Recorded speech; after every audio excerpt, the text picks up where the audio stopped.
Neck pain வந்து ரொம்ப நேரம் பைக் ஓட்டும் போது எனக்கு நெக்கு வலிக்கு சார். கழுத்து இந்த பக்கம் திருப்ப முடியல, இந்த பக்கம் திரும்ப முடியல, மேல தூக்க முடியலைங்க சார். அதே மாதிரி மார்னிங் எழுச்ச உடனே நெக்கு ஃபுல்லா ஸ்டிஃபா இருக்கு சார். அதுக்கு ஒரு ப்ராப்பரான எக்ஸசைஸ் ப்ரோட்டோகால் உங்களுக்கு சொல்றேன். அதுக்கு முன்னாடி இந்த மாதிரி பிசியல் எடுக்கணும்னா என்னை மறக்காம ஃபாலோ பண்ணிக்கோங்க. ஃபர்ஸ்ட் என்ன பாத்தீங்கன்னா லையிங் சின் டக் எக்ஸசைஸ். நீங்க சுப்பையில படுத்துட்டு நீங்க நார்மலா நீங்க லையிங் பொசிஷன்ல நீங்க உங்க சின் டக் பண்ணிட்டு உங்க நெக் பிளெக்ஷன் பண்ணி தலையை மேல எழுந்து பார்க்கணும். அதே மாதிரி கீழே போகணும். மறுபடியும் சின் டக் பண்ணிட்டு மறுபடியும் நெக் பிளெக்ஸ் பண்ணி நீங்க எழுந்து பார்க்கணும். மறுபடியும் கீழே போகணும். ஓகேங்களா? ரெண்டாவது என்ன பாத்தீங்கன்னா சைடு பெண்டு ஸ்ட்ரெச்.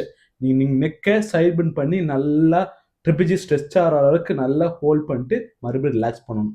மூணாவது எக்ஸசைஸ் என்ன பாத்தீங்கன்னா ஐசோமெட்ரிக் நெக் ஸ்ட்ரென்தனிங். ஓகேங்களா?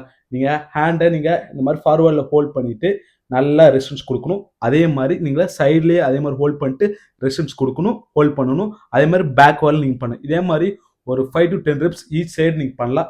4 எக்ஸசைஸ் என்ன பாத்தீங்கன்னா நார்மல் நெக் மொபிலிட்டி.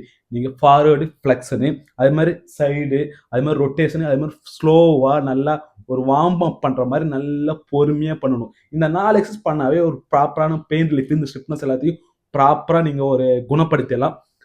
இந்த மாதிரி நெக் பெயின் பேஷனுக்கு ஒரு ப்ராப்பரான பெயின் போக, ஒரு ஸ்டிஃப்னஸ் போக, ஒரு ப்ராப்பரான ஒரு எக்ஸசைஸ் ப்ரோட்டோகால் வேணும்னா நெக் பெயின் கமெண்ட் பண்ணுங்க. உங்களுக்கு எல்லா எக்ஸசைஸ் ப்ரோட்டோகால் நான் டிஎம் பண்றேன். மறக்காம இந்த ரீலை உங்க ஃப்ரெண்ட்ஸ் ஃபேமிலி ஷேர் பண்ணுங்க. ரொம்ப நன்றி.